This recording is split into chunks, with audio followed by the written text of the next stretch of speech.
Good morning. I'm Guy Johnson. I'm alongside Kriti Gupta. We're an hour away from the opening trade. So what do you need to know this Wednesday morning? The equity rally running out of momentum as the 8-day bounce back comes to an end. Gold, though, hitting fresh highs. The Obamas attacked Trump and back Harris on the second night of the DNC in Chicago, the former president drawing parallels to his own historic victory. And China's Geely Automotive posting record profits driven by exports. One day after the EU imposes an extra 19% tariff on the company's cars. Kriti, you want to talk about the dollar? I want to talk about the dollar. So we're going to work our way from the bottom up when you talk about the currency picture, because we are seeing euro dollar at a 111 handle, cable at 130. Americans like me love this exchange rate when it comes to that. But the question is, where is the strength coming from? It's not coming from the equity market this morning, only higher by 0.1%. We'll even call it flat if you look at those moves. But the currency market gets interesting. We're going to dive into the details. The countdown to the opening trade starts right now.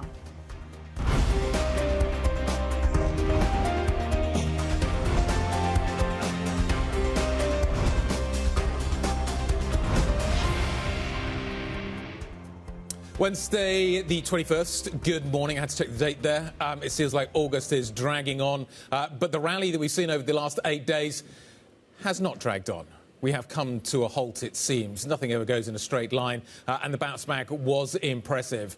The momentum trade that has driven it out of the early volatility we saw at the beginning of August does seem to have petered out a little bit. We're looking for the next catalyst. Maybe that comes towards the back end of the week. Of course, we have the BOJ, and of course, we have the Jackson Hole speech coming up from Jay Powell. In the meantime, we've got a whole load of other factors we need to contend with. Some of the corporate stories I think are fascinating this morning. We've also got these employment revisions. We'll come on to those in just a moment out of the United States. Could that be a catalyst as well? But Kriti, first things first. Equities, it was good while it lasted. It was impressive while it lasted.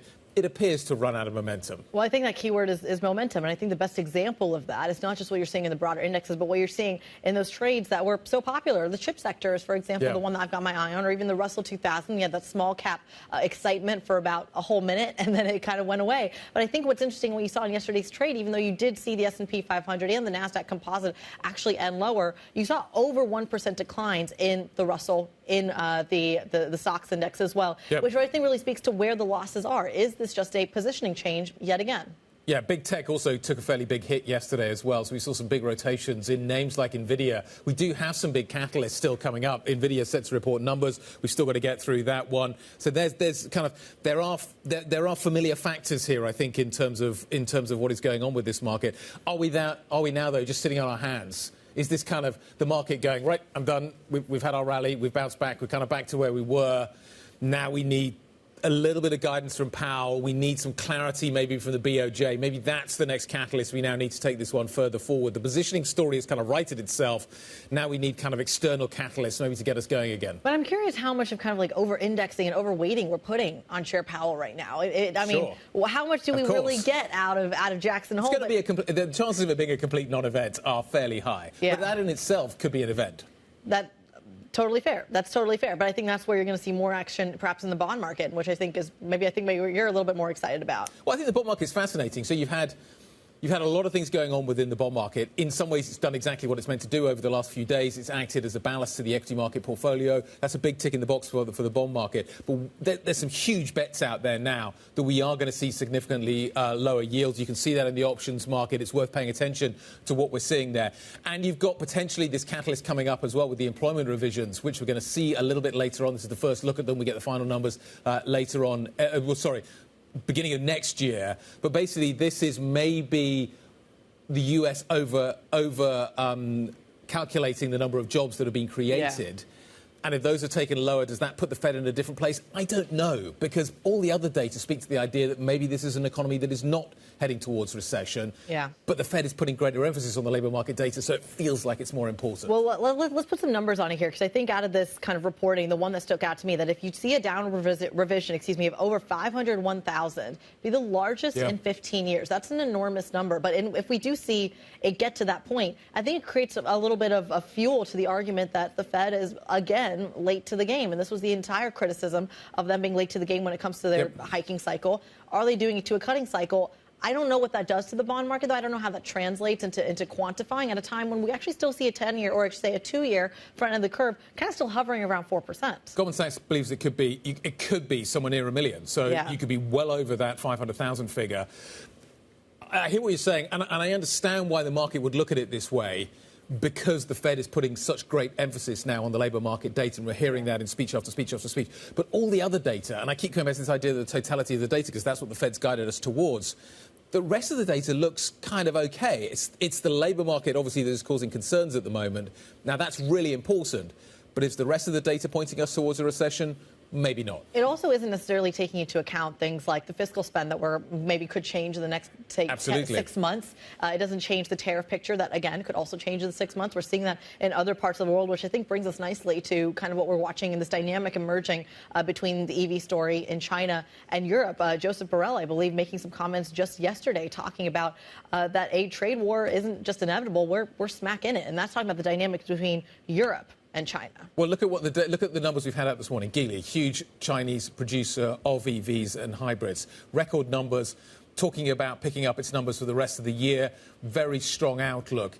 Yet this comes 24 hours after the EU imposed further tariffs on the business, circa 19%. So additional tariffs coming through for Geely. Geely's numbers are being driven by exports because basically the Chinese market has stalled out a little bit, seen very strong EV growth, huge competition out there as well. So they're looking to make some massive export gains. However, they're now running into 100% tariffs out of the United States and increasing tariffs out of Europe. So this already feels like there's huge amounts of tension here. But the numbers are impressive, given the backdrop we see in terms of the geopolitical situation. And I thought that was interesting as well. I think this was a story that was reported a little bit earlier in yesterday's session. But the fact that there was a 9% tariff being put on just Tesla exports as well. And yet, when you look at the Tesla kind of reaction, yes, it was down, closed down 0.7%, but that was later in the session. That doesn't seem like a market reaction that's necessarily in line with 9% tariffs, which is significantly less than, by the way, some of their competitors. Well, it's significantly less than the market was maybe anticipating as well. That may be the factor here, that Tesla has got away with this in some ways. There was anticipation that maybe it would be closer to some of its competitors in China, and I think that is significant. They're being hit by far higher numbers. The idea here is that maybe Tesla is saying we're not supported by state subsidies in the way that these other companies are, so we should have a lower number. So maybe that lower number is actually why you didn't get the big reaction. Yeah, and just for our international audience's kind of context here, those higher numbers putting on China somewhere between 19 and 33% in terms of the tariff kind of duties that are being imposed. Lots going on. We're going to dive into it throughout the rest of the show. Let's talk about what else we've got coming up. We've got some great guests lined up to talk about everything that we are seeing in these markets, give you an idea of where we're going. Caroline Shaw of Fidelity is going to be joining us on the rally that appears to have run out of momentum. Tatiana Greil-Castro, co-head of public markets at Muzinich & Co., joining us to talk about what's happening with these big bond market bets, an expectation that maybe yields do come lower. My key question in the morning is, do stocks outperform bonds for the rest of the year? Or do actually bonds outperform stocks? So we're going to get an opinion there from Goldman Sachs' Peter Oppenheimer. He's going to take us through the open. We're going to talk about his take as well on what is happening with the UK market. Very positive on that story as well. Natalia Lipinghina, JP Morgan Private Bank head of EMEA Equity Strategy, is going to be joining us as well. We'll get her take a little bit later on in the market. Quite positive on the stock market story for the rest of the year there. But some great guests lined up to talk about all of this. Some really good guests. We're going to have a really exciting show. Even if you say it's a little bit of a sleepy August, there's plenty going on in terms of the agenda, in terms of the daybook, things that you want to keep on your radar, because we are getting U.S. retail earnings. Guy loves to talk about Walmart. There's a couple others we got to include as well. TJ Maxx, or TJX, I should say, is the parent company. Lowe's. Macy's, Target. We'll get to Lowe's. We'll get to Lowe's in a moment. Don't worry. We're coming back to your DIY dad projects. All good. But it is something that we want to talk about in terms of that consumer story. Remember, we had some Home Depot numbers, some Walmart numbers that weren't looking as great. We also have some ECB speak as well. Panetta speaking at an event over in Italy, plus auctions. The German 10-year auction, a 20-year auction over in the States as well today. And at 7 p.m. UK time, arguably this perhaps the precursor to Jackson Hole on Friday, those Fed minutes. And then, of course, you've got one eye on the DNC.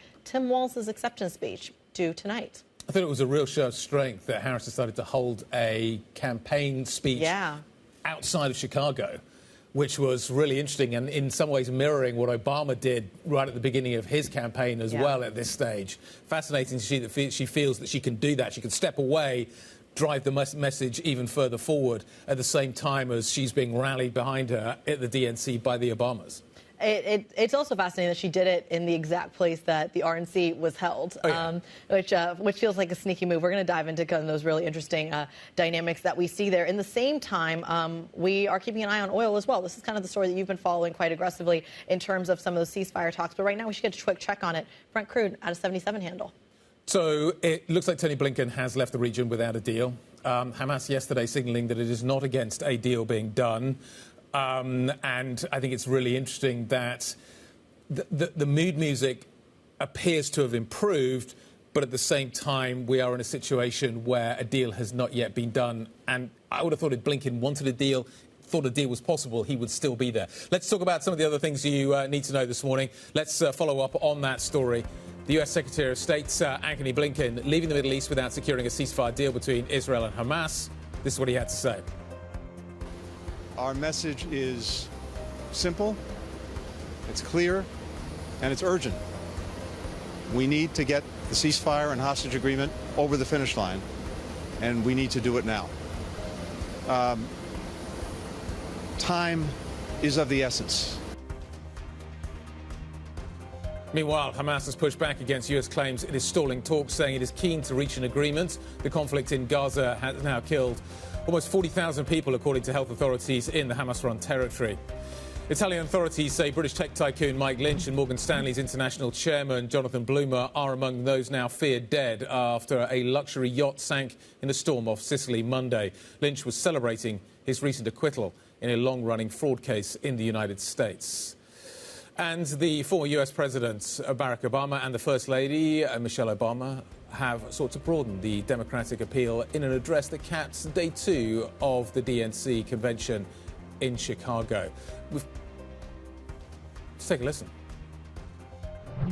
A handful of votes in every precinct could decide the winner. So we need to vote in numbers that erase any doubt. America's ready for a better story. We are ready for a President Kamala Harris. OK. The Obamas certainly energizing the DNC. The sense seems to be that this is a repeat. Yeah. We're trying to replicate what Obama did, draw on the similarities, bring in some of the same team members that drove that victory for Obama and bring that back into the Harris camp and try and get the Harris camp energized. Really short campaign that's going to be run here by that camp. The message seems to be we can't learn on the fly. We need to bring in experience now, and a kind of the Obamas, sort of right at the top of that tree. And you already mentioned kind of that the fact that she did a similar move to President Obama during his campaign in terms of kind of leaving the DNC to go to that rally.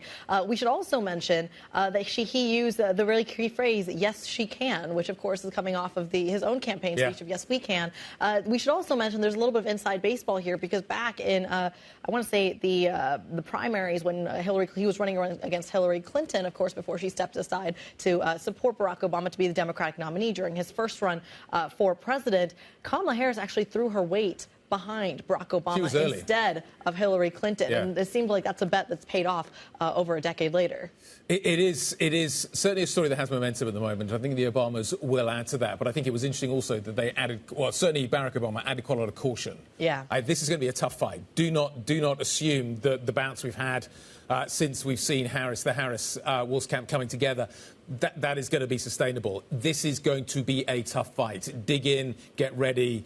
We need to have a game plan here. And he was certainly making that point, despite the fact, obviously, he was bigging her up hugely and making clear that we have another historic moment potentially on our hands. Absolutely, and it wasn't just Barack Obama, Michelle Obama as well. The rumors were around that maybe she would be the one who runs for president. Of course, those were just rumors and some excitement, but I think they've gotten quite close with Kamala Harris in terms of getting that same kind of voter base and demographic. Something we're going to be monitoring again. Tim Walz expected to have his acceptance speech tonight, so we're going to keep all of that coverage up for you throughout the week. Let's talk about what's coming up on the show. Gold hitting another fresh high. We're going to be speaking with the World Gold Council about the precious metal later on, plus Chinese EV makers reporting, as we talked about, European tariffs taking a little bit of effect. Will they have a major impact, though, on the sector? Up next, though, the rally phase while investors look to pile into bonds. We're diving right back into that market conversation. Get involved. If you have any questions of your own for our guests, please send them to us. IB plus BBTV Go is the function. This is Bloomberg.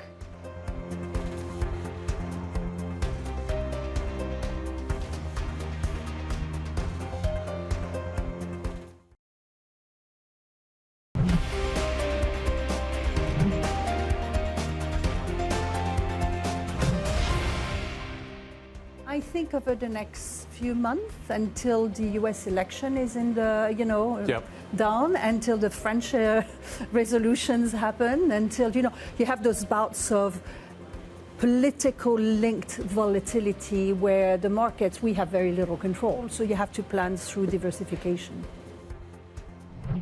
Brigitte Maisonneuve, Global CIO for Equities at Allianz Global Investors, talking to Kriti and me yesterday about the volatility that she sees potentially still in our future. We've already had a big bout of volatility at the beginning of August. Are we done? Is there more still to come? Caroline Shaw, multi-asset portfolio manager at Fidelity, sitting around the table with us this morning. OK, first up, good morning. Good morning. Secondly, we've had a really bumpy August. Big kind of lumpy volatility session at the beginning. Stocks go down hard, bonds do well. We come back really strongly. The momentum's been great. We're starting to run out of steam a little bit on that. If you'd been away during the month of August, you could almost come back and kind of, it's as you were, but things feel like they've changed. And I wonder how sensitive the market is now and how much of a volatility we should expect. What are you thinking about it? We are definitely in a world of increased volatility and sensitivity to news. I think we've seen that through that sell-off. And just the NVIDIA is announcing next week. Yep. And there's some rumours about a failure of one of it, or a delay in one of the chips. The sensitivity to that news is astonishing. Obviously, it's one of the largest companies in the world, but those little factors, and I think the sell-off was more technical than fundamental in that it was just a combination of lots of technical factors, I think. Fundamentally, the corporate balance sheets are in great health. Household balance sheets are in reasonable health across the US. So really the sell-off was a lot of factors feeding in and increased sensitivity to all the risks that we see in markets, and there are a lot of them at the moment. OK, so given that backdrop, as I look forward for the remainder of this year and into the next year, which part of my portfolio is going to do better? Is it going to be the bond part of my portfolio, or is it going to be the equity part of my portfolio? So I like taking risk. Obviously, that's my job, and I think equity risk has a place in portfolios at the moment. But certainly, we saw what happened in that sharp equity sell-off was that bonds rallied hard. I mean, it gives a great opportunity for taking profits and reallocating assets for me as a multi-asset portfolio manager. But yes, the bond part of the portfolios maybe looks a little bit more attractive on some measures now. But we still think that fundamentally, corporate balance sheets are strong, and there is room to run in the equity market still for the second half of the year. Caroline, I'm tempted to ask you if stocks always go up. It's it's a little debate. Me and guys, yes, divisive debate. But I think it depends on your time horizon. and spoken as a true portfolio manager, aren't you? But I'm curious to talk about more of the health of the balance sheets here, because some of it feels like a little bit of a hangover, or hangover has a negative connotation, but kind of a leftover of that stimulus and the massive issuance that happened in COVID, where you're starting to see all these companies sit on both sides of the Atlantic on these massive cash, basically, positions in their balance sheets. How temporary is that, though? I mean, we've seen lots of the mega cap tech companies with huge cash levels on their balance sheets, and I think it makes them less sensitive to rates.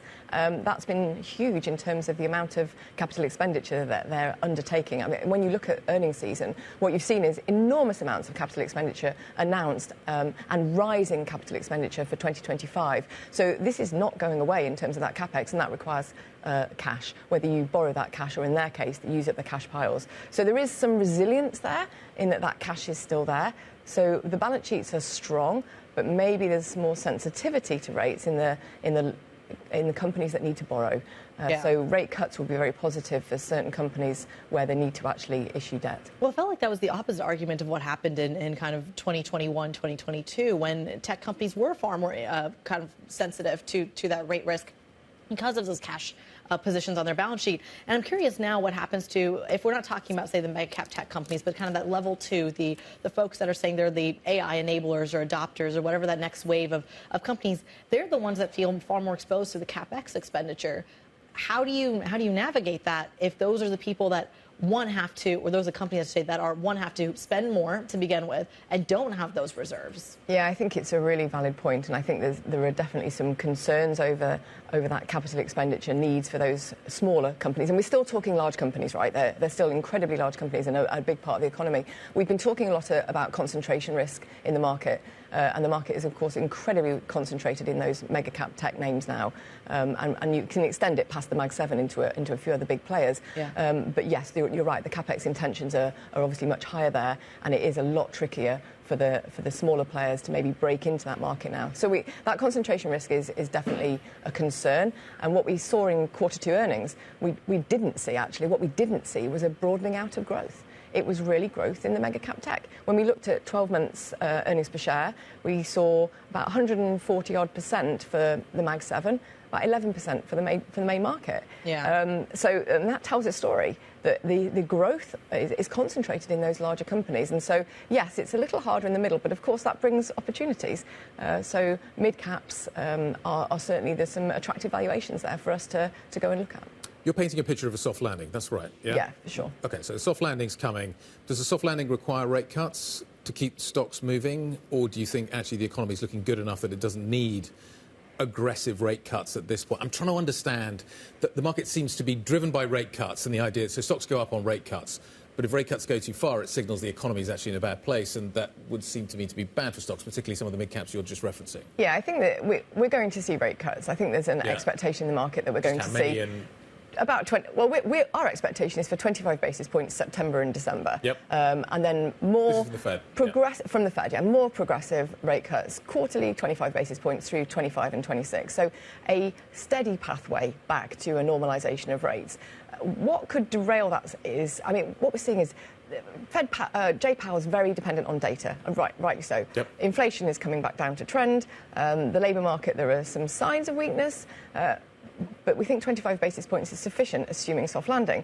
If we get a really sharp sell-off in markets, and persistent, not just a day, a persistent sell-off, or we get a prolonged, steady sell-off, or we get payrolls weaken significantly, unemployment maybe ticks up, or then maybe there's ammunition for the Fed to move much harder with 50 basis points in September. But wouldn't that signal the economy that there's something bad? There's something... arguably, if you get payrolls down under, say, 100k, that could be something bad. But shouldn't that be bad for stocks?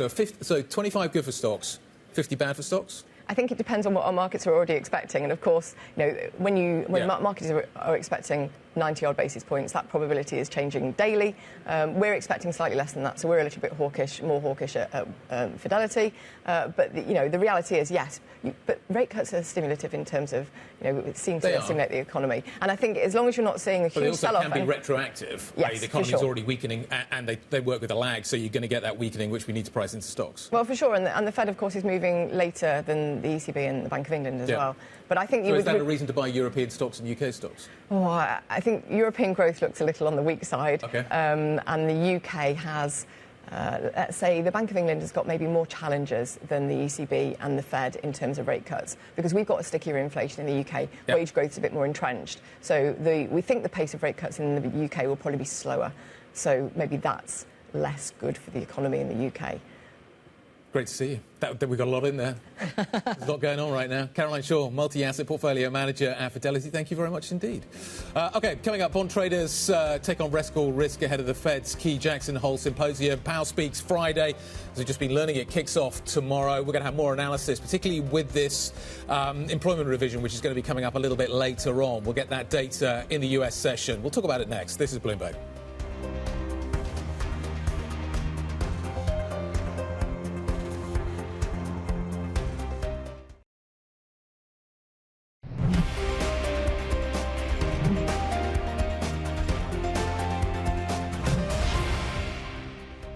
Everyone is looking for a way to get into the bond market and frustrated beyond belief because they never got to buy at yields of 5 to 6%. And once rates start coming down and money market fund returns start to drift lower, that money will come in. Bond bull Bob Michael there over at JP Morgan Asset Management saying, look, that the bid is still in for bonds. Take a listen to what that range looks like from the view of Mercer Investments' Emer Walsh when it comes to those 10-year yields. On the 10-year, like 3.6. By year end? Yeah, 3.6 to 4 is a plausible range. As I said, we are underweight to bonds. You get a couple of bad labour markets, it could change very quickly. And I think that recession risk has increased relative to a couple of weeks back. Emer Walsh there, the European head over at Mercer Investments. Both folks are kind of making this argument that this bond run, this bid that we've seen in the Treasury market has a little bit of room to go. Let's see if another voice agrees. Joining us now around the table, Tatiana Greil-Castro, co-head of public markets over at Muzinich & Co. Pleasure to have you on the program. Your take on what we just heard there. Does this bond market have room to run? Yeah, it's really interesting. I like the, when you started with Bob Michael, because he's very much saying what we have been saying. And there's two things. One is you're missing out being on the sidelines, and you have the reinvestment risk. And so what we have seen over the, since the beginning of the year for sure, is, and definitely since May, is that we have seen the whole market rally, and we have a steepening. So yes, the short end, the interest rates are coming lower because we had this inversion. So we have a normalization of the yield curve with the short end coming lower. But at the same time, everything is coming lower. And so this is what we are, this is what we are focused on, that we say, where is your best part? Where we say, okay, we are taking the highest carry in the short end, and we know that central banks will lower interest rates, and as and when they're lowering interest rates, we will see that short end coming lower, and we see that now as everybody's preparing to cut rates, and we can see how many cuts there are, but that is definitely happening. So that's the normalization of the yield curve, but at the same time, as central banks are cutting, the rest of the yield curve is also rallying. So we see a steepening, but a broad rally of the yield curve. And that's what we have experienced over the last, 4 or 5 months. So give us a range on the yields then. Where's the floor? So where is the floor? The way I personally always like to look at it is, and this is sort of this elusive question of R star, right? But in the US, to say it's a reasonable assumption that it's going to be maybe in the mid-threes. And so in that regard, we think that the market generally has anticipated the rate cuts very strongly already, given where we are on the 10-year now. So there may be a little bit more to go, but it is really this normalization to play and a little bit have a little bit of duration still left and play the normalization. I understand why front-end yields are going to come down, but I thought there was this whole idea that the back-end yields were going to be supported by the idea that actually governments are going to be spending a lot of money and there's going to be an awful lot of issuance and the board of vigilantes are going to be out there, and as a result of which longer-dated yields are going to be supported. That we're going to see actually a struggle for that part of the bond market to rally. Is that gone away now? I agree. So that is definitely something that it makes logical sense, right? There's so much supply, and we know that governments get more and more indebted, and we also know that because of geopolitics that there may be countries that used to be buying like China, and they're no longer buying as many treasuries, so there's less demand from foreigners. And then we had the carry trade unwind. So there is many reasons to think that the long end wouldn't be as supported as it clearly is. So I think that is something where it is always difficult to understand who is stepping in exactly. Then there is the algo traders, where they're not long-term holders. They really are, just positioning for momentum and for volatility. And so that can also drive things. And we can see that oftentimes when we see fundamental data, it doesn't necessarily coincide with the market move. And then we try to rationalize it afterwards. So I think it is definitely harder to understand in that regard. But yes, there is. We have seen this also in 2000 and what was it? About 5-6 years ago, longer now, 7 years ago, when we had this increase and the first QT that started, and we thought, oh my God, this must lead to a sell-off in the market, and we have never seen that sell-off driven from QT, meaning more supply, and is the demand matching it? Okay. Be interesting to see when QT actually ends. The other factor that we haven't kind of spoken about a great deal is the BOJ. If the BOJ continues to hike rates, does that, again, upend demand for the back end of the curve? Also removes a lot of that liquidity story that we've been talking about from the global markets in a way that hasn't been there for the last few years.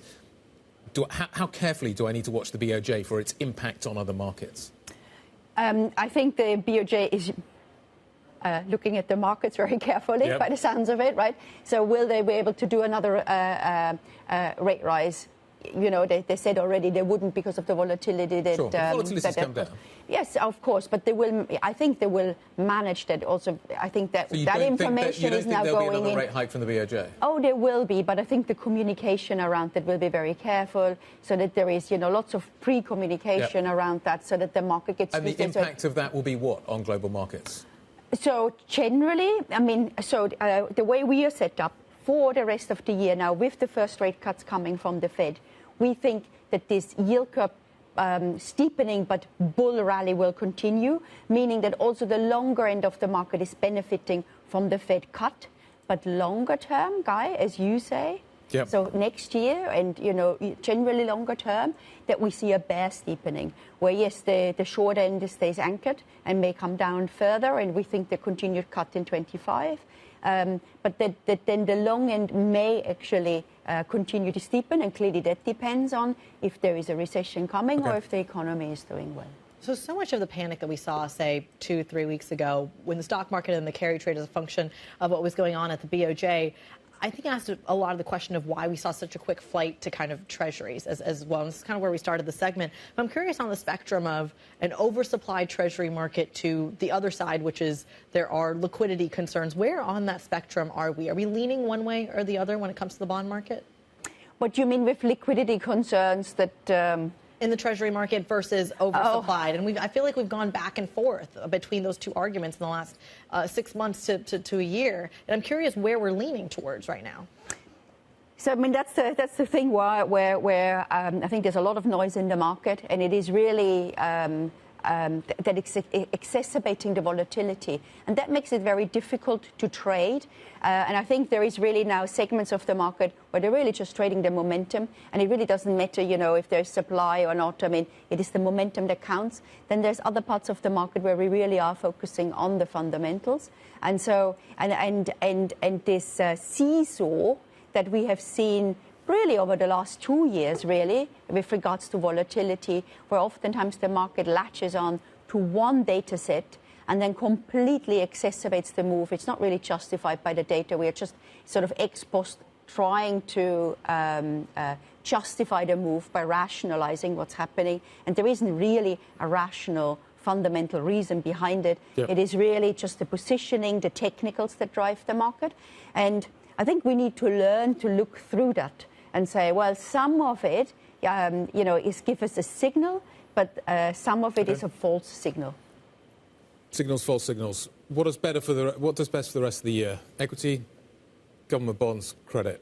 Where do I think I'm going to get the biggest bang for my buck in the remainder part of this year?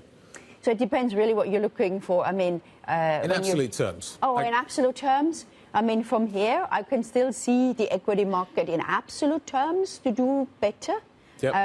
Because, you know, as a bond market investor, you're sort of constrained, right? So, I mean, what would we see for the rest of the year would be the most mid-single-digit returns. But that is just, you know, the way, maybe, you know, good mid-single-digit returns. But that would be, you know, no more than what we can do. Can the equity market do more? It really depends, right? I mean, clearly it had a strong rally already. But, I mean, equity is just... But then that's never how we look at it. Yeah, sure. Clearly, we always look at risk-adjusted returns, and those risk-adjusted returns, when you look at that, we have the rates market as our friend, perhaps, and on top of that we have spreads. What does it allow us is, let's say, if there's a risk-off mode, then in credit we benefit from the rates market. If there is a risk-on mode, we benefit from the spreads. And so what we have seen, especially in the last volatility phase, is that our market, all in, was stable. I see. Let's go and see us. Tatiana Greil-Castro, Head of Public Markets at Musenich & Co. Thank you very much indeed. What are we going to do next? We're going to turn back to the equity markets. We're going to be talking about your stocks to watch this Wednesday morning. This is Bloomberg.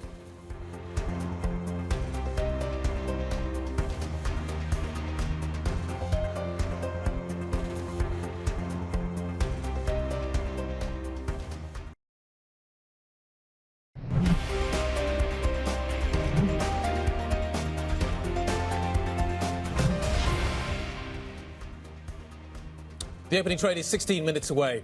Drum roll.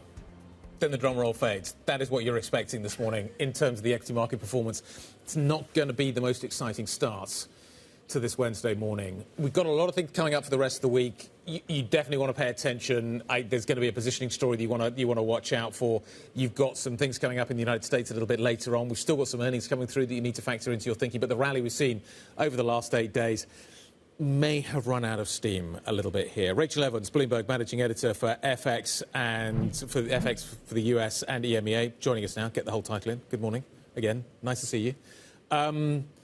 Talk to me about what's happening in the bond market, because everybody's getting very excited about this revision that we're going to see on the labour market data. And the idea is that if it's really big, it could signal that the Fed's behind the curve. I guess all that, but the rest of the data is telling me that the economy is OK. So how much attention should I pay to this? I think a fair bit. If you look at kind of like where we're at in the bond market right now, we are seeing record leverage at the moment. There is so much money that has kind of built up within the bond market that pretty much any data can be significant in moving the market one way or another. Right. I was drilling into kind of some of the data. I'm looking through a colleague's story earlier this morning, and $1.5 billion is riding on every basis point move in 10-year yields. Sorry, say that number again. $1.5 billion of dollars, every basis point. I mean, that's huge, right? That's absolutely enormous. So we're going to see these revisions come out to jobs data later today. This is an annual figure, so it's the sort of thing that kind of falls off the radar until it's suddenly back on, right?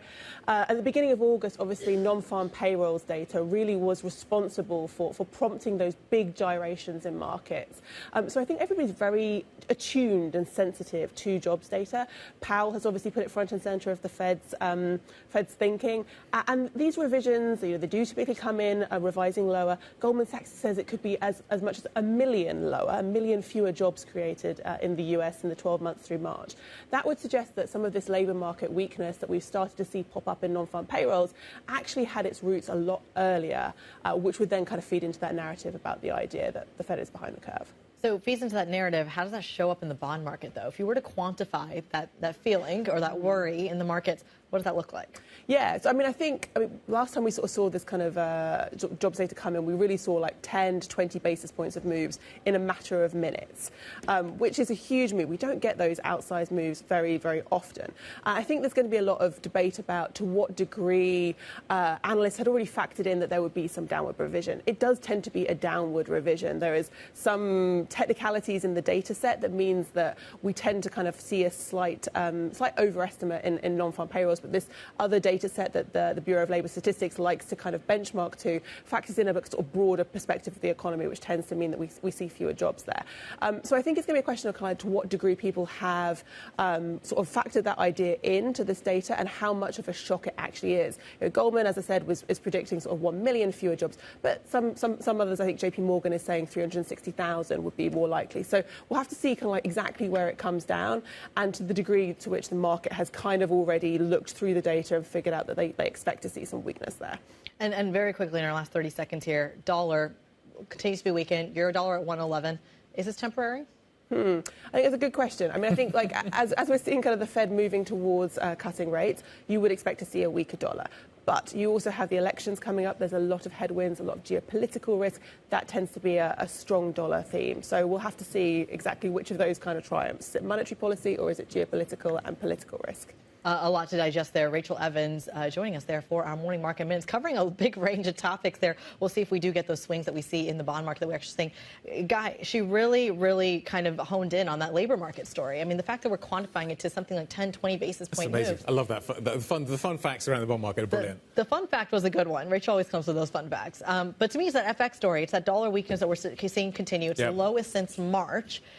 Do you continue to see that dollar weakness when you're expecting the Fed? But then is that kind of setting us up for a crowded trade going into the election? Has the dollar trade gone too far as well? I think is a question. I think Mizuho was putting out a note earlier on talking about this idea that we have potentially gone too far with this. And actually, the data out of the United States are not that bad. And as a result of which, the market may pare back some of its expectations around the Fed. And in that kind of a scenario, maybe the dollar actually starts to outperform again, and that we're quite near some of the lows. So there's lows again. So it'll be interesting to see whether or not actually that turns out to be the case. So I'm seeing a number. It's not the first note I've seen, but there are a number of notes out at the moment saying that dollar trade could have gone too far. Isn't that, though, what the washout of a couple weeks was all about, though? That it was a little bit of that reset. So that kind of story that we are long dollar, I think is interesting, especially at a time when we haven't seen the 2-year come that far. So it feels like if you're suddenly selling the dollar, it's a dislocation in the opposite direction between the bond and FX market dynamic. I'm going to read this next bit. Go ahead. Let's change gears and talk a little bit about what is happening in Africa and how it relates to what is happening in Europe. Mpox vaccines expected to arrive in Africa by the end of next week. This as a new strain spreads from the DRC, the Democratic Republic of Congo. The Director General of Africa, CDC, says stopping the continent's outbreak will save lives in the rest of the world. Nearly 19,000 cases have now been reported on the continent. Meanwhile, Thailand has recorded its first suspected case of the new Mpox strain. Meanwhile, shares have soared in the Danish pharmaceutical company Bavarian Nordic, which is an interesting name, which provides only US and European approved Mpox vaccines. The Danish pharma firms expect to play a major role, once again, you could argue, in treating an outbreak such as this. Joining us now for more on this is Bloomberg's Copenhagen Bureau Chief, Sarah Scholin, who's actually in London, which is really nice. Nice to see you.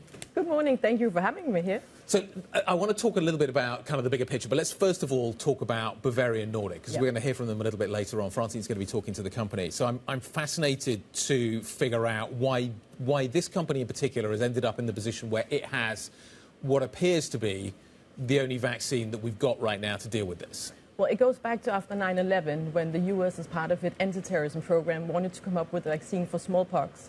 And at that time, there were just 2 companies competing for this. It was Bavarian Nordic and then a UK-based company. And in the end, Bavarian Nordic won the whole contract.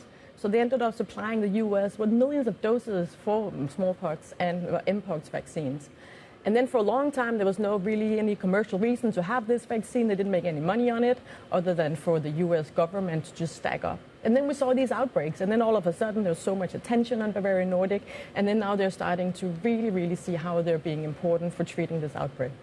So if we're comparing this to kind of COVID as the most recent example of kind of a vaccine rollout, Danish pharma wasn't really part of that process. And what we actually found later is that the likes of Pfizer and others, AstraZeneca even, you start to have this kind of major demand, and then they had to kind of pare it back, end up being their Achilles heel when the virus went away.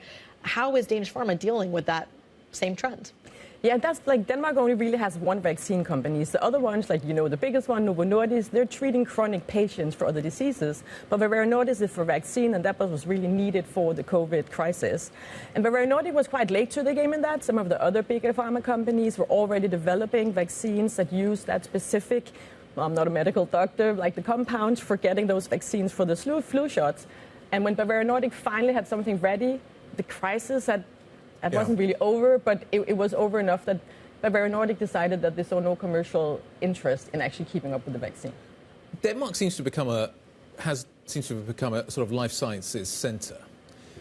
Is that built on the fact that Novo is now so big, that Novo is attracting talent, that it's creating a kind of momentum within the country that is allowing smaller companies maybe to do better, just because you've got the kind of the aggregation factor, you've got all of the talent in one place, and that creates opportunity?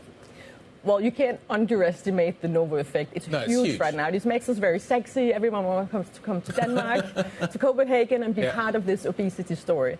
But I think you have to understand that these drugs have been years in the making. This is not something that happened overnight, or when obesity treatment became such a hot trend as it is right now. So it goes back to, I won't say 100 years ago, but that's when Novo was founded. And then, like in the 90s, you really saw this flourish of big pharma companies being founded at that time. And then there's always like good timing and luck in these things. And the Danish pharmaceutical sector was lucky in a sense that they had easy access to funding, and there's a big collaboration between the government, universities, and the industry. And then you can't underestimate the Danish universities. Copenhagen University and the Danish technical universities, they have really good PhD programs. They work closely with Novo Nordisk, Lundbeck, also a big Danish pharma companies. Yeah. And in that mix, you really create this talent pool where it just becomes such a hotspot that everyone wants to go there. So who is Danish pharma competing against right now? Is it still the mega pharmaceutical companies of the U.S.? Is it right here in the U.K.? Where are they seeing that competition? Well, obviously Novo Nordisk is competing now with Big Pharma, and it wasn't until a few years ago. Like for Danes, Novo has always been like this big, proud company. It was the biggest insulin maker in the world, treating diabetes, and then all of a sudden it just skyrocketed, and we're now in the major league. We have Zealand Pharmacy coming in later today, who also has an obesity asset in their pipeline. So we're seeing the big Danish pharma companies becoming bigger, getting more attention. But we've been there for a long time. But what's interesting now is because there's so much attention on the industry, you're seeing all these biotech shoot up around the Copenhagen area. Yeah. There's an area right around the Copenhagen Medical School where within 1 square mile you have 500 biotech startups, which is quite fascinating. And they will not produce any drugs that we can use in like a year or 2 years, but maybe in 10, 15 years when there's a new crisis, you will have the foundations for some of these solutions. Yeah, a really fascinating story, essentially, as we see the Danish pharmaceutical story emerge. Of course, very relevant for the stock market as well. Bloomberg's Sarah Jolene walking us through that story. We thank you so much for joining us right here in London. We appreciate having you. And, of course, stay with Bloomberg. We will have an interview with the CEO of one of those Danish firms, Zealand Pharma, coming up in the next hour, 9:15 a.m. London time. We're talking about that kind of acceleration. We're also going to keep an eye on, of course, how some of these stocks trade at the open. We're about 5 minutes away from that. Another one that we've got our eye on this morning is in the UK home builder story. We are getting headlines that the UK CMA suspending their integration pending review on Barratt and Redrow. So we're going to see what that looks like at the market open. Stick with us. We're about just minutes away. We're going to see if that risk rally in the States continues here in Europe or takes a step back. This is Bloomberg.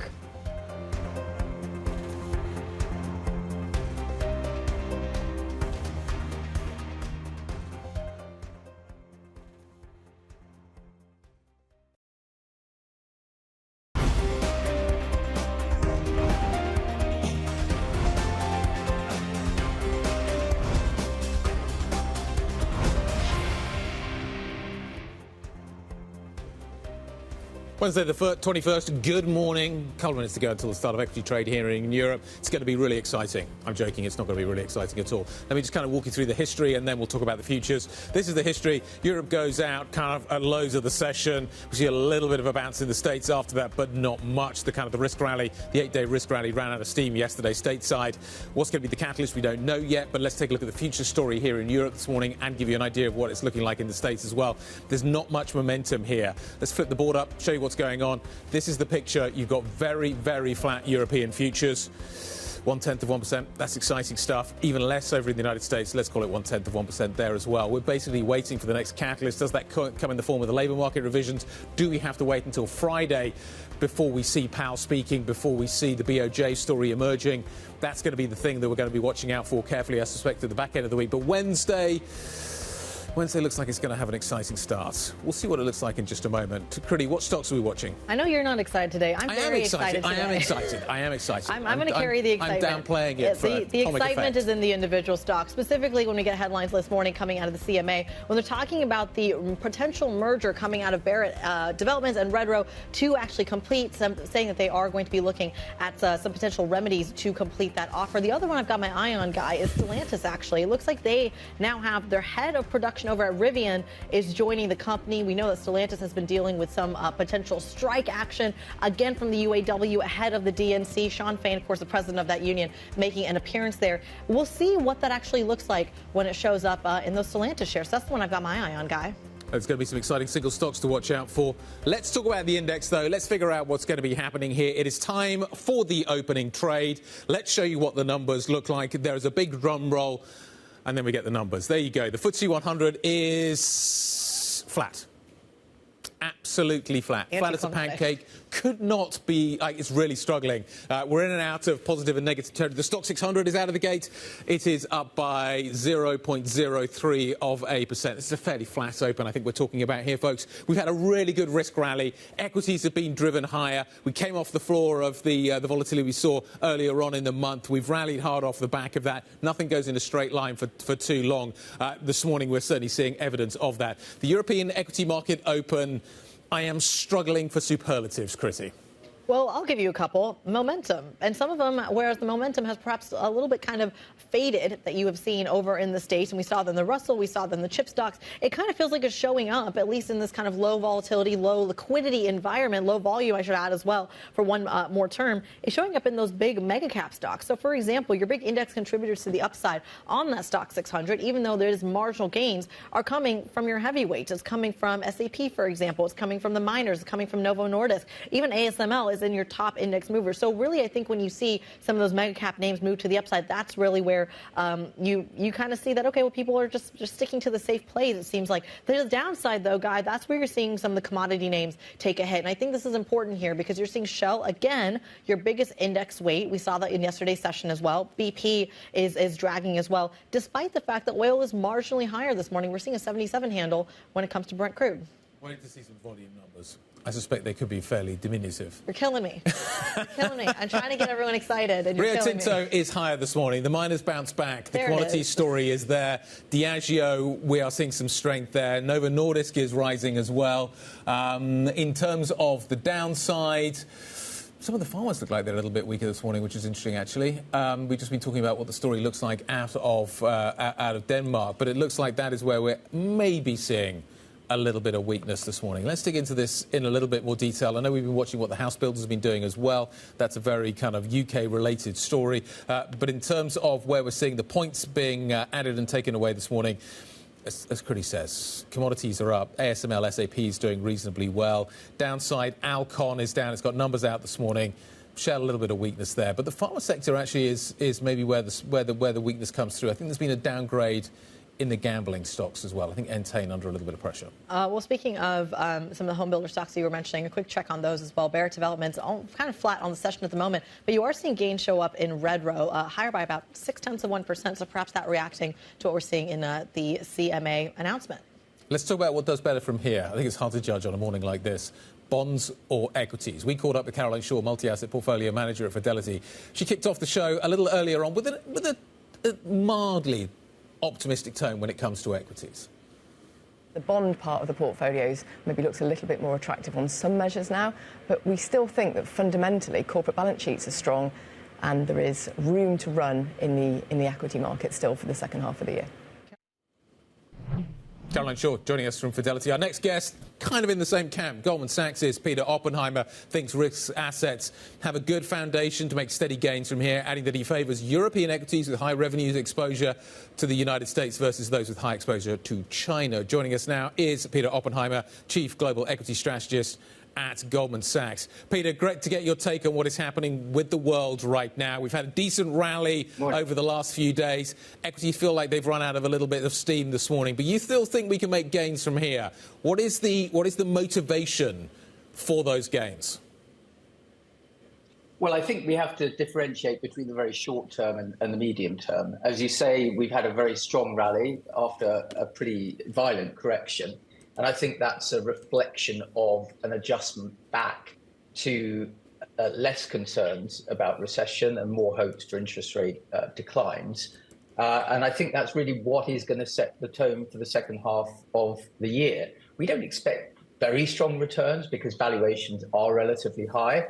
But I think the default position is that when you're getting interest rates coming down in the absence of recession, and that would be our central view, equities generally make pretty decent gains and tend to outperform other asset classes. And I think that's the sort of central tendency that we're likely to see over the next few months.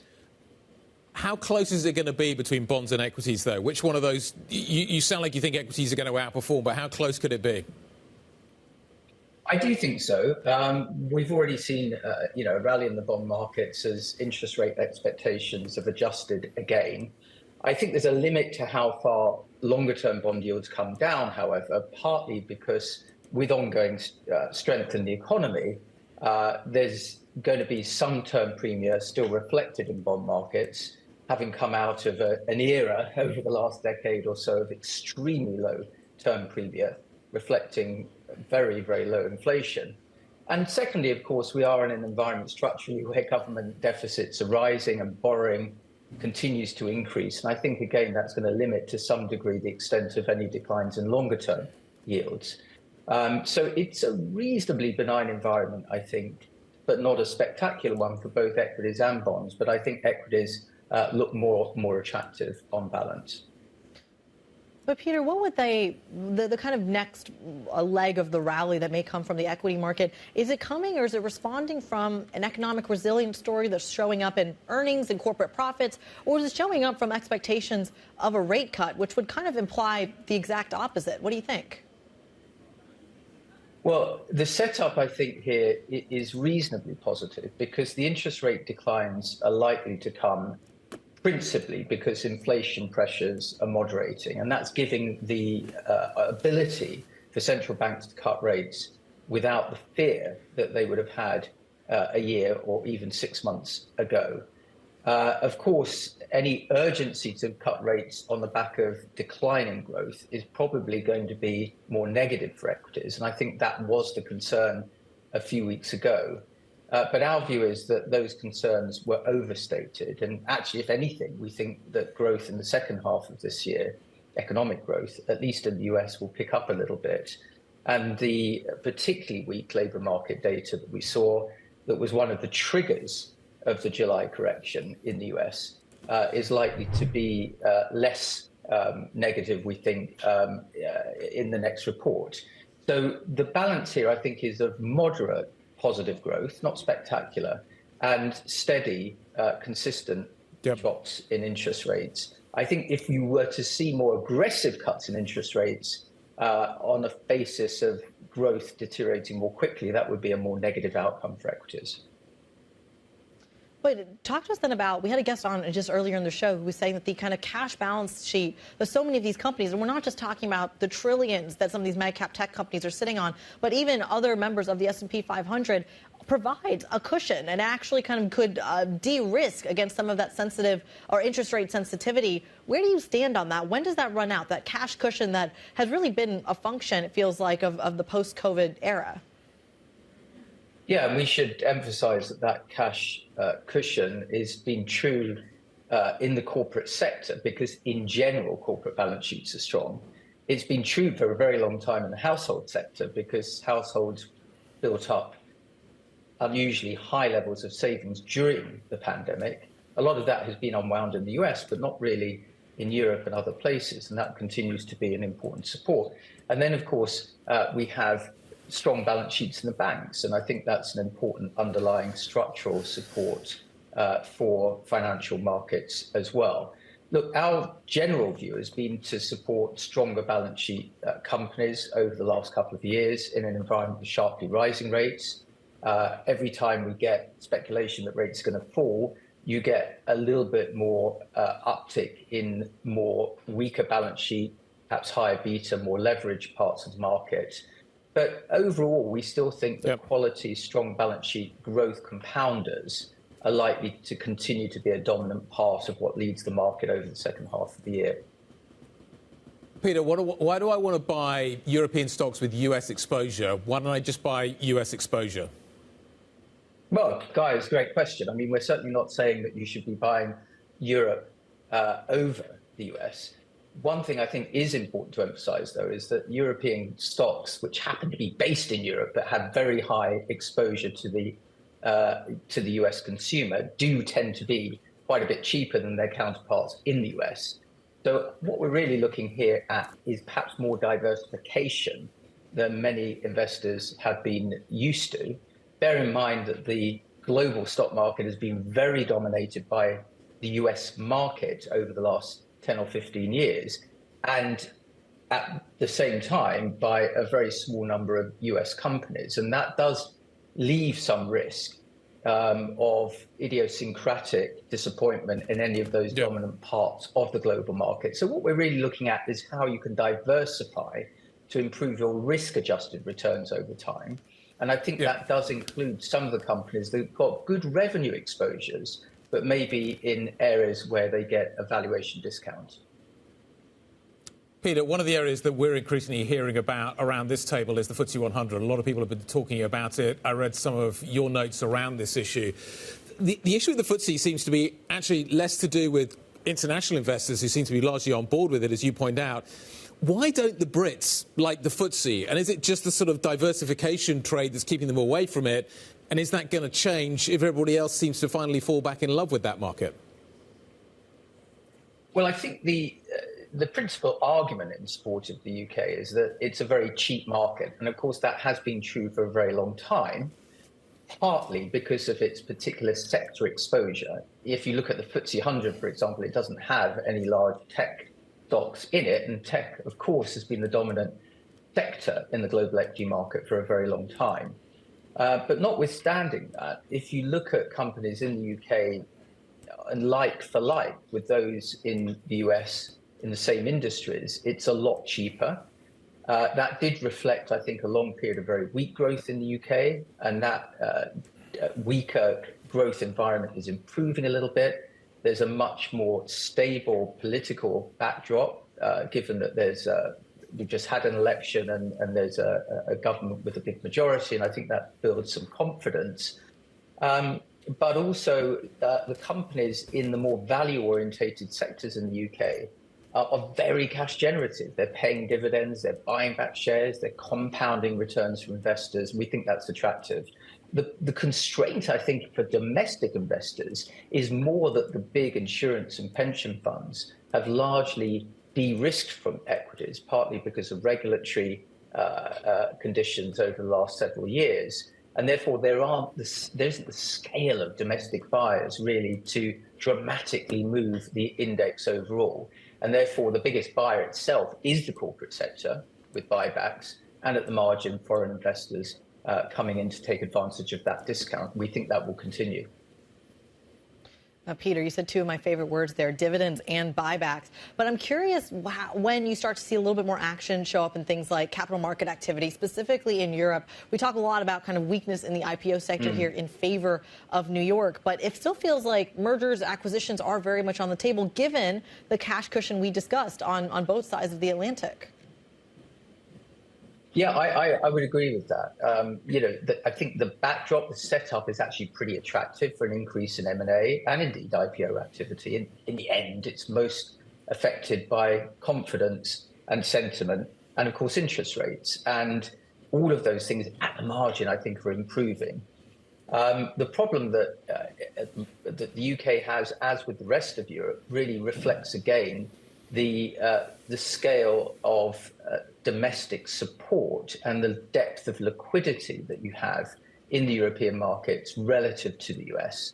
And this becomes a bit of a sort of compounding constraint on new issues because obviously companies want to be issuing equity in the biggest capital markets with the most depth and liquidity. Ultimately, though, I don't think that's going to be a binding constraint, and we would expect to see, as interest rates begin to come down and confidence in the global economy continuing to gain pace, for there to be more corporate activity. And of course, these things tend to be a flywheel effect. As you begin to get these happening, I think more will come through. And we're in the middle of the summer. As you said, it is an extremely quiet day. I would expect that activity to pick up as we come out of this summer season. Peter, it's always a pleasure. Thank you very much indeed for joining us this morning. We greatly appreciate it. Peter Oppenheimer, the Chief Global Equity Strategist at Goldman Sachs. Thank you very much indeed. Let's talk about some of the chief European equities. As you can see, they all appear to be in the green. We've just seen LVMH turning positive, but not by much. Novo's up around 0.5%. Luxury, which has seen a decent gain over the last few days, fairly flattish. Tech's having a decent day. Nestle fairly flat as well. There's nothing really, I think, to write home about within some of those names there. But we will keep an eye on them as those are the ones that are moving.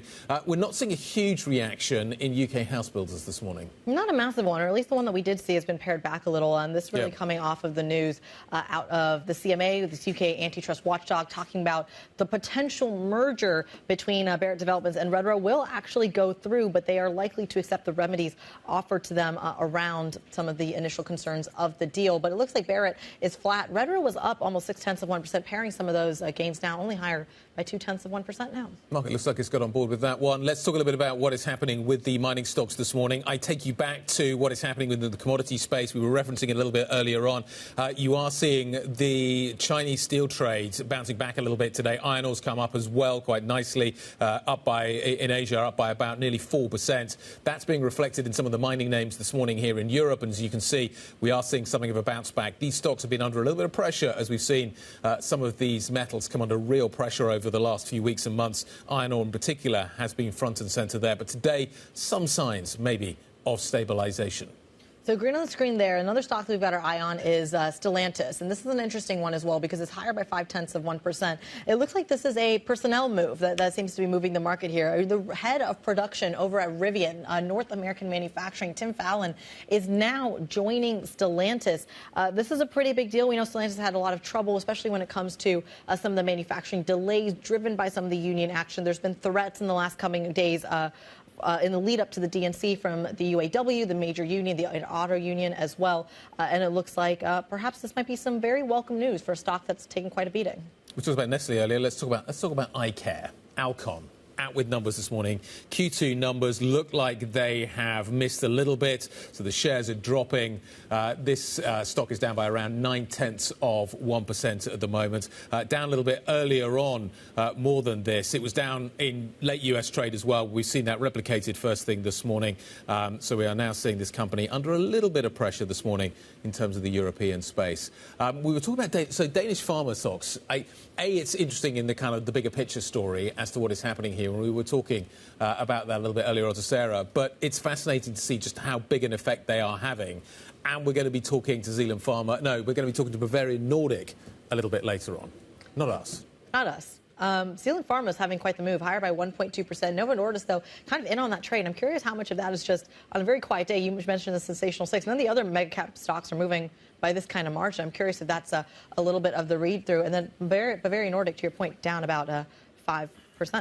Let's take a look at what we're happening in terms of the futures. US futures mildly positive at the moment. This feels like firmly a sit on your hands kind of a day. Doesn't seem even the single stocks that we thought may be providing some excitement, and maybe Bavarian Nordic is one of the few exceptions out there. We're not seeing some huge moves. I think the iron ore trade is interesting. That's being sort of fed back into what we're seeing with some of the mining stocks. That's providing a little bit of support for the FTSE 100. But I say a little bit. I mean, nothing is happening here. Nothing's happening. Quick correction, though. Our interview is actually with Zealand Pharma at 9:15 a.m. But it's going to be the similar story, isn't it? The rollout of the vaccines, how they're diversifying, how do they get this, who's their audience, and this is, I think, a really interesting dynamic that post-COVID, the reaction function is significantly faster than we used to see, say, 5 years ago. So what gets this market moving again? What is it? Is it Powell? I don't think it's Powell. Okay, so why not? I don't think it's Powell because what is he going to say? It's going to be the same data dependency story. In fact, I think it might be the labor market revisions that you've been talking about all morning, actually, at 3 p.m. UK time, I believe. But if Powell says nothing, is that a catalyst in itself? In as much as the market, maybe some are optimistic that maybe he gives clues. He signals September and that's enough. The fact that the rate-cutting cycle is going to be beginning and it's going to be a reasonably benign start to that rate-cutting cycle, kind of pointing us towards 25 basis points. That's the kind of Goldilocks environment. I mean, do we care about the September cut? That's largely priced in. I feel like we care more about what happens in November, December. Sure, but you've got to start somewhere. Sure, but I think there's also a question of if you start once, is that a cut, skip, cut cycle? Like, what does that look like? The Fed doesn't usually do that. They're usually consecutive. Yeah, maybe you start strong and then you move to that more sequential kind of normal. There's even a camp that talks about 50 instead of 25. Yeah. We'll see if that happens. We'll see if that happens. What would that signal if that was to be the case? Coming up, Chinese EV companies reporting numbers, EU ramping up its tariffs. These two things seem fairly antagonistic. We're going to discuss the outcome next. This is Bloomberg.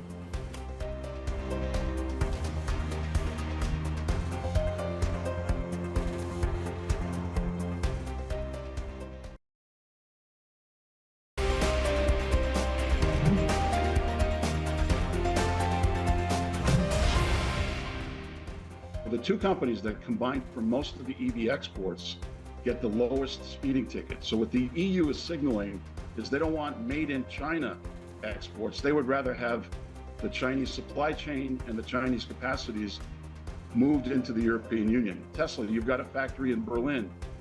Why not build your cars here? BYD, you're going to build a factory in Hungary. You like that. You get a lower speeding ticket. So it's actually an invitation for Chinese companies to bring their capacities closer to the European Union. Automobility founder and CEO Bill Russo there discussing EU tariffs on China-made EVs, certainly something, of course, that's moving the markets. The European Union planning to introduce an extra 9% tariff on Tesla's imported cars from China. It's the bloc's latest move aimed at countering subsidies coming out of Beijing. Let's get more on the story. Bloomberg's Oliver Crook joins us out of Berlin all over this story. Ollie, walk us through the latest twist in the road for EU tariffs. Yeah, Kriti, so we got the revision from the EU in terms of the latest numbers of the number of specific percentage tariff that we get for each of these automakers that produces car in China and what they will pay in order to get those cars into the EU. These numbers have been changing a little bit. Broadly speaking, these are numbers that have been brought down very slightly across the board and substantially for Tesla. Let me just take you through Sachs, for example, which is on the very high end of this, the Chinese automaker, with a tariff of 36%. That is really on the higher side. That's down from 38%. You have Geely that owns Volvo, that's getting a 19% tariff, again, down from 20%. And BYD, really the main player and the main concern for European car makers as far as competition is concerned, they're getting a 17% tariff. Now, you take all of that into account and you look at what Tesla has got now at 9%. That is down from something closer to 20% from what had been anticipated. Tesla had already been raising prices in Europe on their Model 3s in anticipation of that. And the reason that the EU has revised this down is they say that a lot of the foreign car makers, i.e. the European ones that produce within China, benefited a lot less from some of the subsidies that the Chinese government was providing. But Tesla did benefit from land use rights, income tax reductions, and there are a bunch of different grants, including a grant for companies that produce in China and export, which of course the U.S. and EU cannot be too pleased about. But also BMW, they make their electric Mini, for example, they make it in China. Tariffs came down on that. So all of this is going to continue for another couple of months. The EU is going to talk with some of these car makers going forward, and it really comes to an end on October 30th with the final deadline. And whatever is decided there, the tariffs that go into place will last for at least 5 years. So it's really crucial for everybody to get this right. I look at Geely's numbers this morning and I see very strong exports. Have the Chinese companies been front-running? How are they building up stock in Europe in advance of some of these tariffs coming into place? Yeah, there has been a lot of reporting, Guy, around that, and there has been some data that would indicate that a lot of these car companies have been trying to just move a lot of this inventory before these, the final tariffs come into force. But of course, some of them already have. So, again, they're front-running this. They were anticipating issues throughout the years. We know this from the very beginning. But as you say, Geely is an interesting example. We had the numbers out. I mean, they had a record first-half profit. They had, again, that was down to exports. Their vehicle deliveries were up by 41%. They raised their sale targets to 2 million this year. And again, if they're really going to be dependent on that export growth as the driver for their growth, given the sort of how difficult things are in China, not just because the economy is slowing down, but because EV competition is so great, 19% tariffs is going to have a material impact. And I'll just leave you with one note that only 19 of China's 140 companies in the EV space are expected to be profitable by the end of this year. Ollie, great stuff. Thank you very much indeed. This is Bloomberg. Gold's next.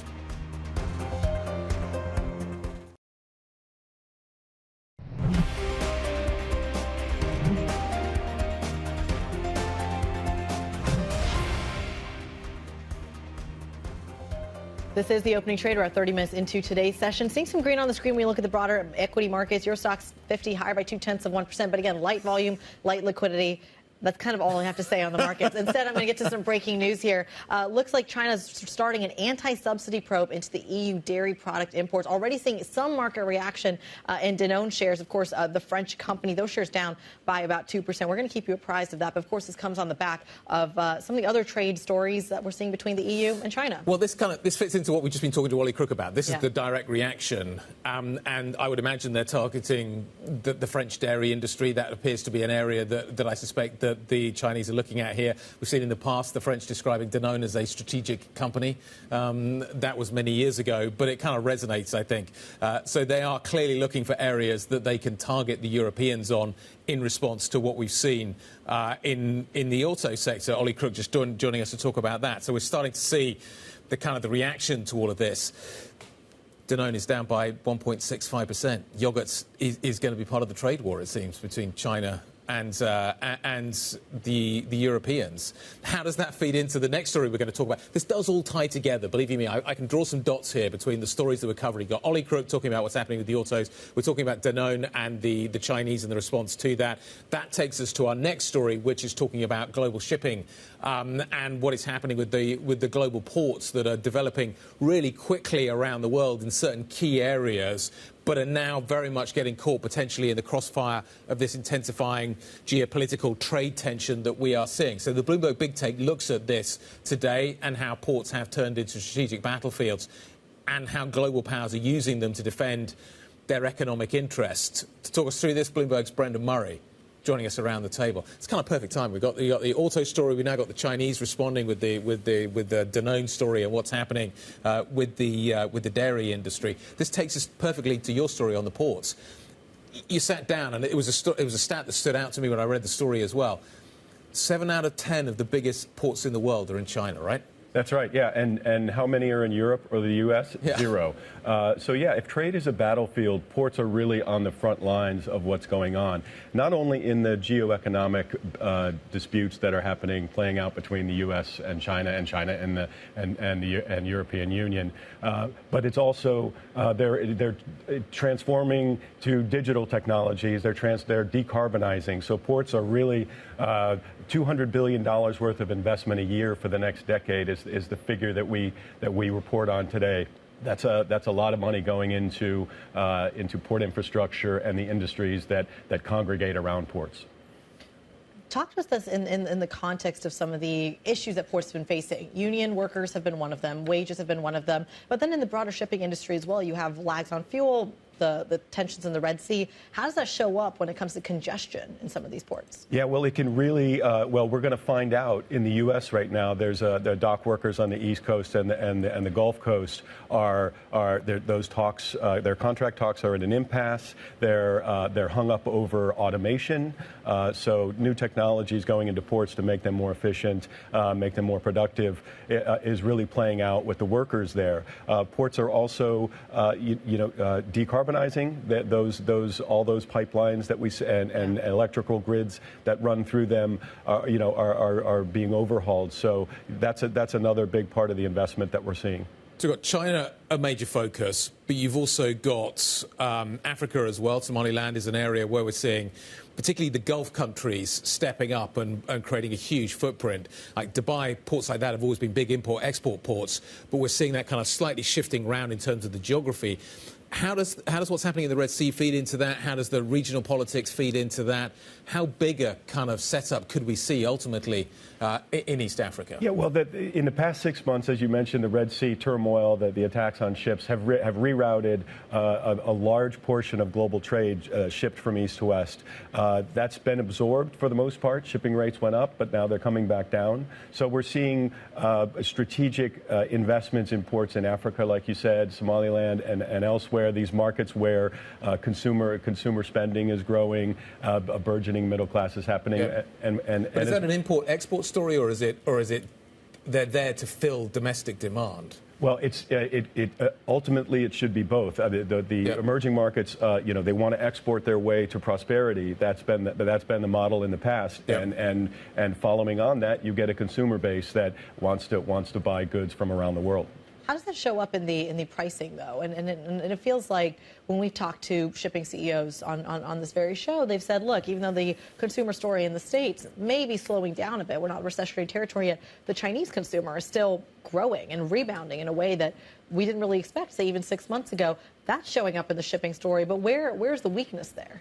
Well, what we're going to see is all of these transformations, all this investment that's going in is ultimately going to feed through into consumer prices and producer prices. The inflation story that we've been following, inflation is coming down in most major economies in the world, but there's only so much that they can fall now that all this investment has to go in. These green corridors that companies want to pay for to have their goods shipped around the world, those are not going to be free. There's going to be a surcharge for those. So ultimately, we're seeing inflation come down as it relates to shipping, but it's not going back to the pre-pandemic, rock bottom lows that we saw.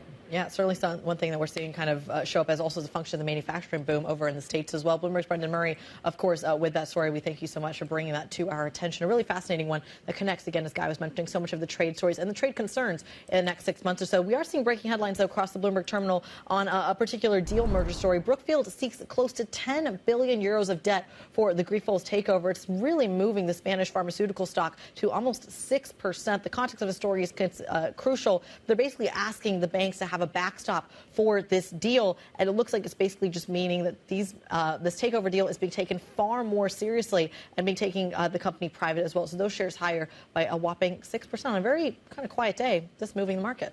Absolutely. Some single stocks are now moving. Yeah. So we're getting Danone. We've got Grifols on the move as well. Some idiosyncratic news in some single stocks that we're watching out for. Let's talk about a trend that we've been watching, though, for a little longer. Gold is in record-setting form. The precious metal is nearing a record high. Expectations are that the Fed is going to be cutting interest rates. That obviously helps gold because it doesn't generate interest. Joseph Cavatoni, market strategist for North America at the World Gold Council, joining us now to discuss this. Great to see you, Joseph. Thanks for stepping in and joining us. Look, gold's been on a really strong tear. People are buying it for a variety of reasons. Physical gold in particular has been very strong. But are we getting to the point now where the price is so high it's going to deter some more of that interest coming through? Are we going to be sort of capped out in terms of where we can go from here? Well, good morning, and thanks for having me on. I think it's a really interesting time for gold, and I think that's a great question. And how we'd answer that would be simply to say, you've got to understand the global dynamic of where the demand's going to come from and how that's going to continue to impact the price. Over the first half of the year, what we've seen mostly has been Eastern investors, central banks pushing and driving the price. But as you've highlighted, the rate cut that's likely, the weakening of the dollar, the lowering of real rates, that's going to remove the headwinds that have kept the Western investor on the sidelines. So while we've seen that demand in the East, it looks like it could be slowing a bit, and the shift would be to the West. So to answer your question directly, we see a very good environment and a strong environment for the support of gold at these levels, and a likelihood that it'll continue to trend higher. In terms of what is happening more broadly, the dollar is obviously coming down as part of that trend you've been talking about in terms of the rate narrative. Why are people buying gold right now? What do you think the main motivations are at the moment?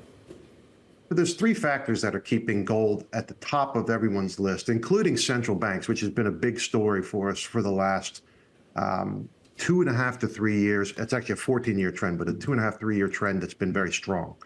So the first is that diversification benefit that you get from gold. I think the week of August 5th highlighted the fact that when you want the right kind of a diversifier in your portfolio, gold plays that role. So when risk assets are selling off, it holds its value as a store of value.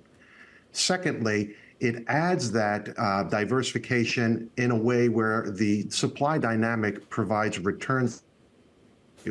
And ultimately, it's a liquid instrument. And those three factors combined put it at the top of the list of a nice diversifying asset to a portfolio. If you think about where a reserve portfolio would look to add diversification against a weakening dollar or concerns around fiscal issues from the U.S.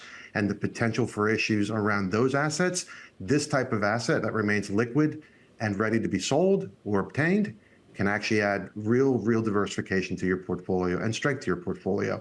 Risk-adjusted returns are favored by adding gold to a diversified portfolio. Well, Joseph, expand on that story and the deficit story as well, because it's not just the states that is facing kind of that looming deadline when it comes to their fiscal budget in January. You're seeing it in France as soon as next month. You're seeing it, of course, in Germany as well. Some of the budget talks still a little bit icy there that we're trying to work through. How much demand does that create, though, for gold at a time when it's kind of largely expected that these are going to be looming issues? Is that really a catalyst that goes into the next 6-12 months? So I think it's a great question. I think the way to approach this and to think about it is that it is a catalyst, but it's a slow-moving catalyst. What you're going to see as rate policies adjust and actually reset, and actually those factors weigh into the economy, you're going to see the Western investor move strategically to allocate to gold. We don't think it's going to be this shocking, quick movement on the gold price. We'll have volatility in gold, but what we won't have is rate cuts of 25 or 50 basis points in any of those markets, for example, have that much of a major impact on the gold price, it will be a strategic implementation that the Western investor will have as they diversify. So it ultimately is a global asset. I think you're highlighting Europe, which I think is a really interesting market. Over the last 6 months, what we've been seeing in terms of ETF flows there has been pretty substantial, over $3 billion of inflows into that market. So again, it's a quiet, slow movement of Western investors adding gold back into their portfolio. Is it Western investors? I'm hearing a lot of Gulf asset managers buying. I'm hearing a lot of Gulf investors are buying as well. They are looking for a diversification trade. They're looking for a safety trade. What I'm not hearing, though, is the ETF trade. And it feels like that ETF trade has got a lot quieter. The expectation was that this would be the way that you traded gold. And if you wanted to buy that hedge in your portfolio, this would be the way that you do it. But a lot of people are turning to different and more physical sources. So why do you think that is? Well, I think there's a few factors at play. Number one, the Western market has tended to like the ETF market, but remember, it's only 6% of the total investment market for gold. I think the level of comfort and confidence, and particularly in the Eastern investor to own physical gold, is actually a pretty well-known and a pretty common way for them to express their investment interests. I think you'll see the ETF flows come online. And again, over the last 3 months, what we've been seeing is a quiet, slow shift away from nothing but redemptions, not only in North America, but in Europe, and starting to see the flows back into the market. The ETF market in Asia has seen about a $3.5 billion inflow. But again, it's 6% of the market. The OTC market is the majority of where investment takes place. And large bars, kilo bars, bars and coins, those are common instruments that get used regularly. And I think that people have a confidence level of owning gold that way. And it's simple that they could make that investment happen. Yeah, you've got to have a big vault, and there certainly seems to be a lot of big businesses that are building those vaults right now. Demand seems to be pretty high. It's an interesting way of playing that narrative as well. Joseph, thank you very much indeed for getting up early for us. We really appreciate it. Joseph Cavatori, Market Strategist for North America at the World Gold Council. We greatly appreciate it. OK, what are we going to be talking about next? Traders, and this relates back to the gold story, waiting for rate cut clues. This after the US markets end that 8-day streak. I'm talking about equities. We're going to take a look at what is likely to maybe get Europe out of what has been a slow start thus far. We'll do that next. This is Bloomberg.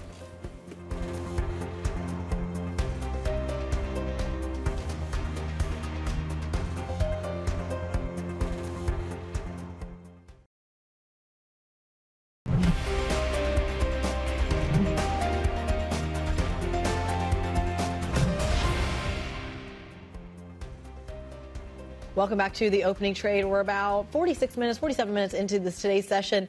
You're seeing green on the screen. Guy likes to say nothing's exciting. I disagree. I think there are a couple of individual stock stories that are very much exciting because you are seeing. Yes. Go ahead. No. It's not on an index level, but you've got some single stocks. Well, on the index level, you are still seeing gains here, right? Higher by 0.2%. We didn't start off the session that way. It's marginal, but it's there. It exists. The individual movers, though, are far more exciting. Danone, for example, or Danone, as you say it in this part of the world, down about 1.3%. A big move in Grifols, the pharmaceutical provider in Spain, seeing some big moves off of the Brookfield story as well. So there's some excitement in these markets. Yogurt is exciting this morning. Yogurt and Spanish pharmaceuticals. That's what a perfect combination.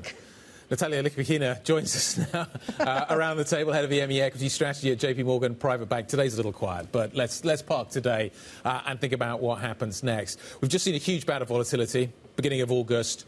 We've rallied really strongly off the back of that. The amplitude of the market is pretty big right now. Do we need to get used to that? Are we going to just continue to get used to kind of this level of volatility? I appreciate the VIX has come down, but can you see more big declines and more big rallies? Is that what we're in for over the next few months? Yeah, good morning. When we look into the mid-2025, we still continue to be constructive on the equity markets. Okay. So we see around low to mid-single-digit upside on S&P. Now, what is really exciting is that in the last year, we really haven't seen a lot of volatility. And we started to see that at the beginning of this month. So we are very close to our target for the end of the year on S&P. So there may be more volatility coming into the market in the next couple of months. So if I'm thinking about long term, equities are still the place to be, but there may be more volatility to come. Talk to us then about how people are viewing the tech space here. Is this a defensive trade? Is this a short squeeze trade or even a momentum trade? How do you classify what a bid into tech means. We continue to recommend the technology sector. We think it's one of the most exciting sectors still, and especially on the recent pullback, there are loads of interesting opportunities that we can look into.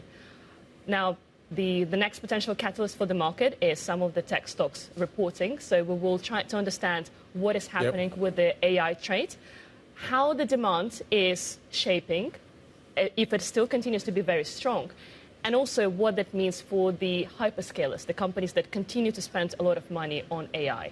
But broadly, yes, this is one of the sectors that is a very high conviction idea from us, either on artificial intelligence or cybersecurity. So you're looking forward to NVIDIA next week, I guess. That'll be a big line in the sand. Before we get there, we've got to talk about the bond market. The payroll number obviously caused a lot of volatility.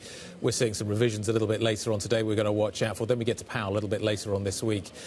The market is anticipating, certainly the bond market, if you look at what's happening with the options, that we're going to see quite a big downside. There's quite a big bid coming into the bond market over the next few months. Which is going to do better? You're an equity person. Which is going to do better? Is it going to be the bond market or is it going to be the equity market? Or how finely balanced is it going to be? Is that a kind of critical decision in terms of my portfolio? We still see low single-digit upside for the equity market by the mid-2025. We continue to step into the market. 60-40 portfolio looks attractive for us to start stepping into the market for bonds and equities right now. To me, what is really important as to what happened in the last couple of weeks is that the market got the confirmation of the soft landing. Right. If you look into the data, we got 3 different data points that show that soft landing is probably the base case. CPI data was just below 3% year-on-year. The market liked that. The weekly jobless claims were below expectations, meaning that the labour market continues to holding. And the retail sales, which was very much watched by the market to understand how consumers are doing, was also stronger than the market expected. So to us, all of that is a perfect illustration of how soft landing looks like. So what do you want to hear from Powell on Friday? What are the magic words? We're trying to understand the labour market. It seems like the shift the focus is shifting from the inflation to how strong the economy has been. So for us, this has been the focus, and this is what the Fed said themselves last time, that the focus right now should be on the labour market. And that's why a lot of people in the market are trying to understand what happens with the consumers. Right? Yep. Yes, consumers are slowing down, but they're not falling. So that's why it's a completely normal to see a bit of a slowdown. Is Powell going to shed any light on that, do you think? I think it's just in general understanding how the economy is doing, right? In terms of if it's a slowing momentum, and just trying to understand and link towards the cut that we expect in September. OK. What about Europe? What's going on there? In Europe, inflation feels a little more sticky, growth feels a little bit more sluggish, but the markets are cheaper, and you've seen, obviously, a washout here as well. Is there a reason to...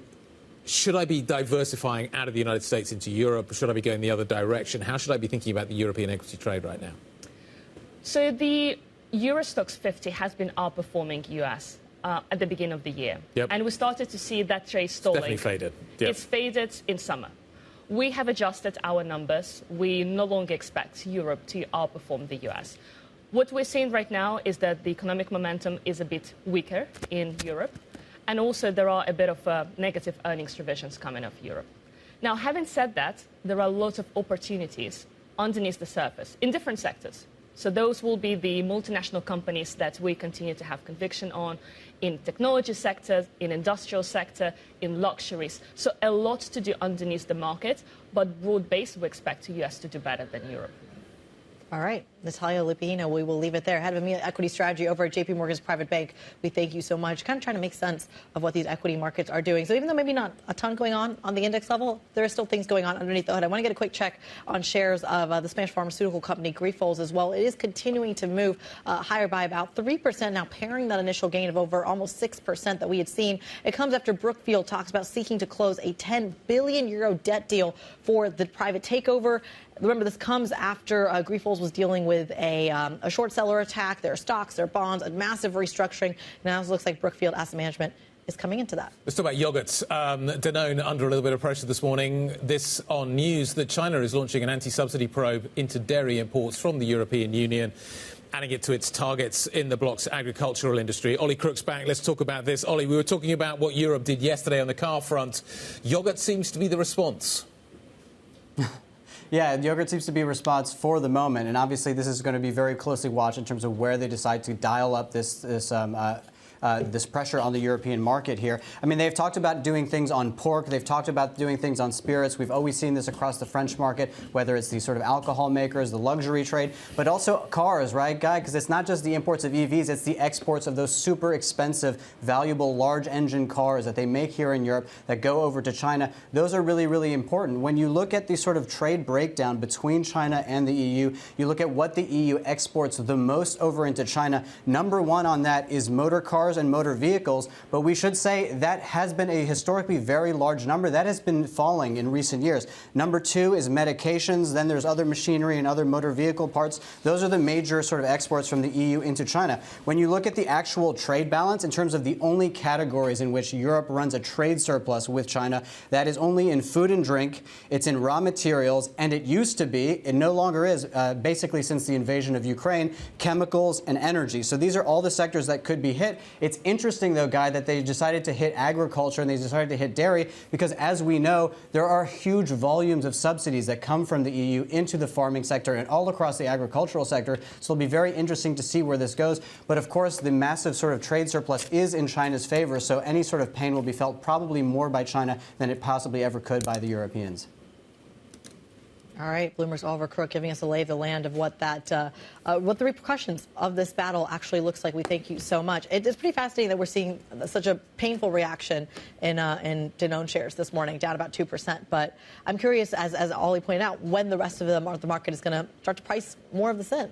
You've got to assume that there are going to be other sectors. This is something that affects the luxury sector potentially further down the road. He talks about the kind of the high-end car sector. That certainly looks like it's at risk in all of this. And it's interesting that agriculture, as Ollie points out, it's an area that's been historically heavily subsidised by Europe. Yeah. So maybe that kind of adds some sort of symmetry to what is going on there.